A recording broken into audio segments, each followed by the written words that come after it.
Congo Zibula Meso TV. Y'a la reine Omba. Mon pépé oyo bato ba pemelaka. Ba fana nga nyonso sika bozomi partout dans le monde. Botala nga yo na kata Congo Zibula Meso TV. Congo Zibula Meso TV ngolo bani.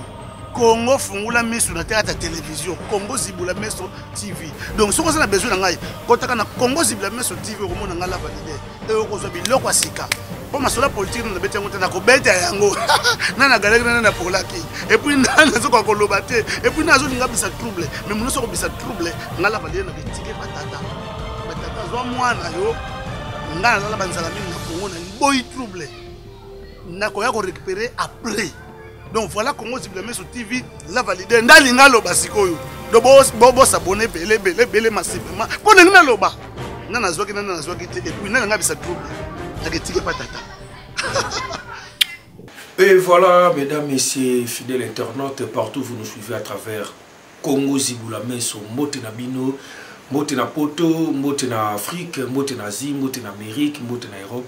Dengue Bonesana Rolanda Biso na kati ya Congo Zibula Meso. Eza bongo na bokasi pe grâce à maman la reine, auto bengara quoi. Maman la baronne, maman la reine, la patrona, la reine Omba, yende makambo quoi.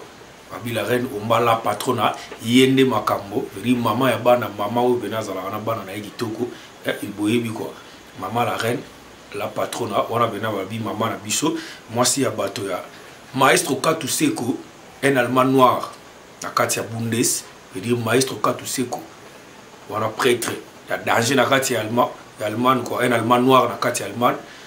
précisément na Bundes. Veut dire tout ça na katia stade de martyr na Sabino et yinda impact na idéologie à danger lelo tout ça pena Igo de la Forêt azali Félix Oazé kwa mokwa bongo mais c'est Google azali yé moko papa chéri Jibem Piana le leader veut dire na katia stade de martyr na tout ça ambiance so le kawa tout la Sabino comment ba musicien ba sangani pour ba yemba pour ba sala ba prester na événement oyo ya Kondo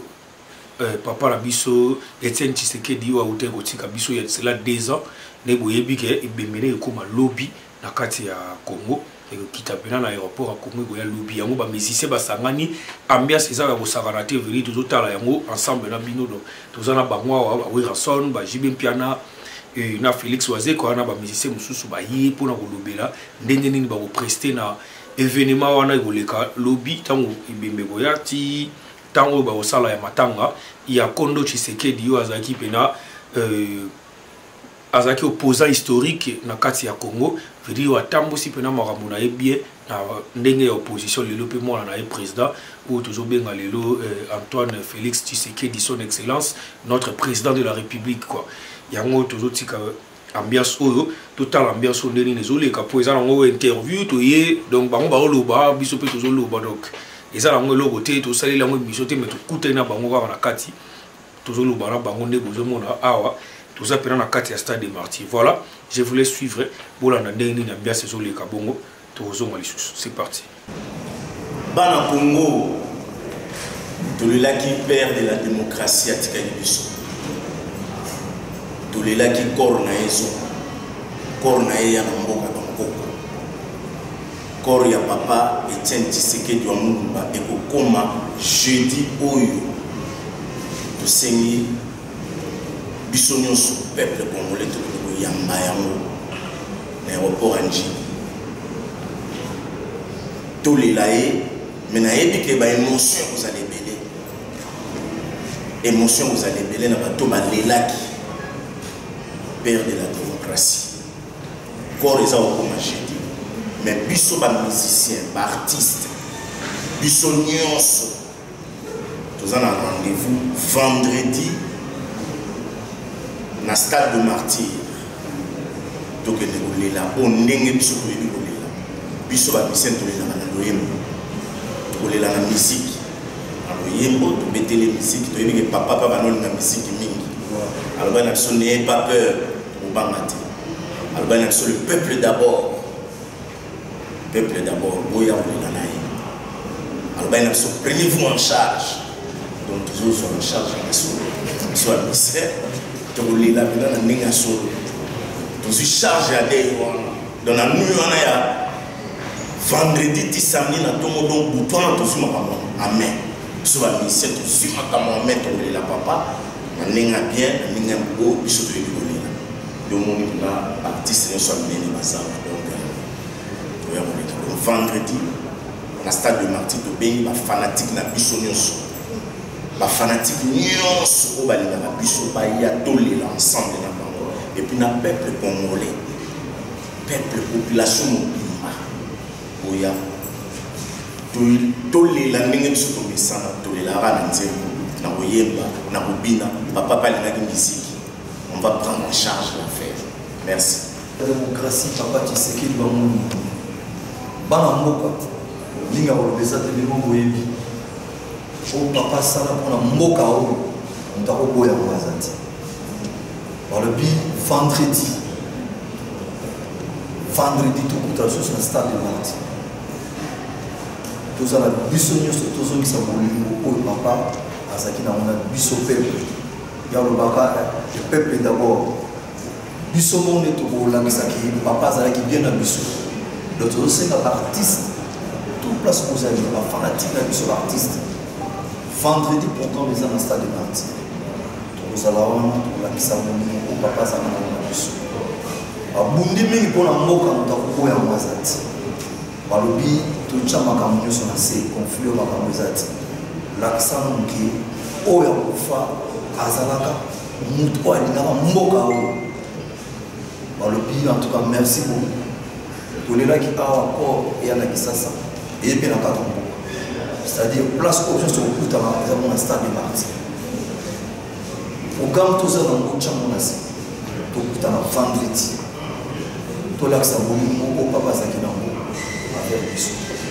voilà monde entier bana Congo somo totelemi awa bocomprendre bino tolakisi amour oyo tozalaka nango papa Tshisekedi bamomba oyo atika biso lelo jeudi corps eza koya na Kinshasa tokosenga na peuple congolais bino tout kozala aéroport boyamba papa bolakisa bolingo azalaki nango na bino okama vendredi balobi tokoleko na stade de Martyr biso na loyembo tokoyemba tokobeta oyo ya biso misiki tokosenga na population bafano ya biso bozala ebele na stade de Martyr biso tu baartiste tokozala tokovei ntina ntongo donc vraiment nakosenga na bino nyonso nyosanga te bolekisa bolingo wana parce que ye mpe alingaka biso nyonso alingaka peuple congolais mingi akufi mpona mboka c'est-à-dire mutu nyonso alakisa mpe bolingo wana mpe akolela papa vendredi tokena stade de Martyr merci oui bandeko nyonso ya Congo tomisamani mingi pendant 2 ans wapi nzoto ya papa solution yango lezoni j'ai dit ko lezoni na ntongo tokende biso nyonso tokoya papa mais vendredi ezali rendez-vous biso toza baafricain oyebi yango tolelaka na fete na matanga me oyo eza susu matanga te tozocelebre sikoyo vi na ye ntango oyo asalaki na bomoi na ye par reconnaissance tokozala wana na stade nde bomoni biso misato boye sadiki tozobongisa bango botuna te esika ngono ezali ntango ekobeta koyoka kaka na stade donc tokobeta ngunda mpona kolela mpe kokanisa papa na biso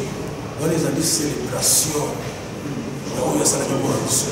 nini asali te azalaki na babitumba nyonso tu façon na biso ya kozala reconnaissant ezali ya kozala na kati ya stade c'est-à-dire rendez-vous mosu eza te jour wana oyo te barendez-vous mosu ekufi rendez-vous ekolinga oyo tokutana wana tocélébre papa na biso mais vedi mbonda oyo ekobeta jour wana nayebi biso so tobeta ndenge wana mpe ezali mbala liboso bandako mwe banda matanga ezala na kati ya stade symbole wana fo etikala kongo na mitema na biso mpe jour wana tozala ndenge blani te me mikolo oyo tokoloba biso te tozala na barépétition kaka c'est-à-dire qu'il faut tolakisa le meilleur topesa ye le meilleur na biso même nzambe oyo akela biso azosenga te ke toyela ye nango aza na défaut esika défaut ozala jour wana te nyonso ezali donc proprement donc toza bien préparé rendez-vous kaka vendredi musique corps ezokota déjà partir ya 10 heures otolobaki tobandi déjà kolela ye mais le bomoni biso boye tozala mingi na poko ane ezali po tokanisa mpena ntongo ntina kata stade donc tobandi wana ba 22h ba 21h ntina ntongo toza wana mpona mingi topesa yesu merci mingi voilà oyo akozwa chance akosimba cercueil ça va opa komona oka na mosika ça va mpona misu mpe basimbaka kaka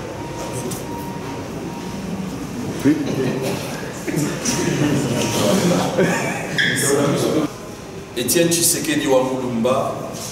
le père de la démocratie, héros national, celui qui a servi cette nation